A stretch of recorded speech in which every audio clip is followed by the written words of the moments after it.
మీకు నిజంగా ధైర్యం ఉంటే, మీ పాలన మీద మీకు నమ్మకం ఉంటే, ఇప్పుడు రద్దు చేసి అసెంబ్లీ మీరు ఎలక్షన్స్ రండి చూద్దాము. కనీసం ఒక్క సీటు మీరు ఎవరినైనా చెయ్యండి చూద్దాం. ఇప్పుడేంటో మా పార్టీ ఏంటో మీరేంటో మనం కూడా చూద్దాం ఒకసారి.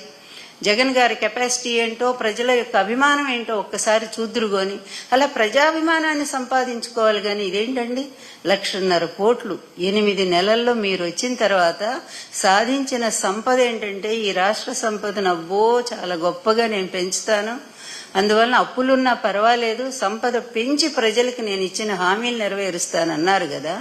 మీరు సాధించిన సంపద ఏంటంటే 1,50,000 కోట్లు. ఏమండి, హామీలైతే ఈ 6 ఫార్ములా ఏదో ఒక్కటి కూడా అమలు కాలేదు. మరి ఈ డబ్బంతా ఎటుపోయిందండి బాబు గారు? మీ సొంత ఖజానాకు పోయిందా?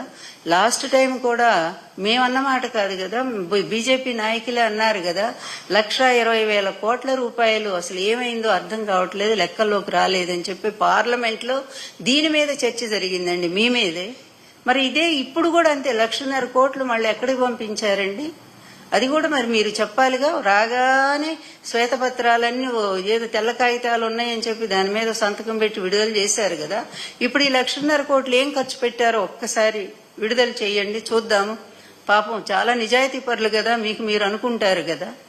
అదేవిధంగా మద్యం అండి, ఏమండి, మానవత్వం ఉండే ఎవరైనా సరేనండి ఈ విధంగా ప్రజల్ని పూర్తిగా మత్తులోకి నెట్టి వాళ్ళ కుటుంబ వ్యవస్థను నాశనం చేసి వాళ్ళ జీవితాలని నాశనం చేసే విధంగా ఏ పాలకుడైనా ఎప్పుడైనా పరిపాలించాడండి?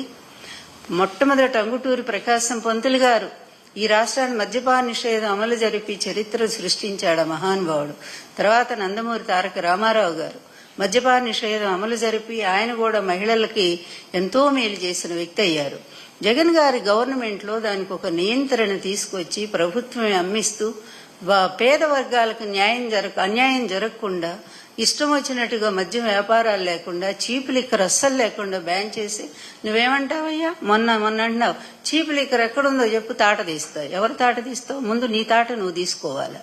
ఎందుకంటే ఇష్టం వచ్చిన డోర్ డెలివరీ ఇళ్లలో కూడా చీప్ లిక్కర్ పెట్టి అమ్మేటువంటి పరిస్థితి వచ్చింది. ఇక బియ్యం పంపిణీ అయితే చౌక రూపాయలు పోయినాయి, అవి కూడా తెలుగుదేశం ఆఫీసుల్లో పెట్టి ఇస్తా ఉన్నారు.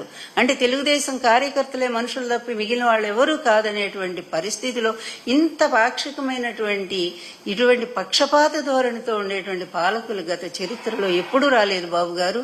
ఒక్క మీ హయాంలోనే మీరు మీ కొడుకు కలిసి ఒక కక్షపూరిత రాజకీయాన్ని చేస్తూ, సరే ఎలా ఇప్పుడు ప్రతిపక్షం మీద మీరు ఎంత కక్షపూరిత రాజకీయం చేసినా మీరు కనీసం ఈ మహిళల గౌరవాన్ని కాపాడండి, ఈ అత్యాచారాలను ఆపండి, మళ్ళా దిశ యాప్ని మళ్ళా కూడా డెవలప్ చేయండి.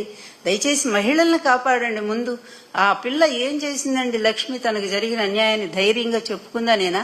వెంటనే అప్పటికప్పుడే రాజస్థాన్ నుంచి పోలీసులు ఎట్టొస్తారండి? ఆ కేసు ఎప్పుడుదో అతని వల్లే జరిగిందని కూడా అంటున్నారు. అసలు మంచి చెడు లేదా? ఈ అమ్మాయి పెట్టిన కేసుకి అతన్నేం అరెస్ట్ చేయరా అండి? దోషేమో తిరుగుతా ఉన్నాడు. ఇదే మీ పరిపాలన? అంటే మీ పరిపాలనలో ఈ రేపిస్టులు, దొంగలు, ఆడవాళ్ళని దోచుకునే వెధవలంతా కూడానేమో దర్జాగతి కాలరెత్తుకొని తిరుగుతారా? మంచి వాళ్ళకి ఏమి అవకాశం లేదా అండి? దానికోసం ఎంతమంది, చివరికి ఎవరు ఆమె బాంబే నుంచి వచ్చిన నటి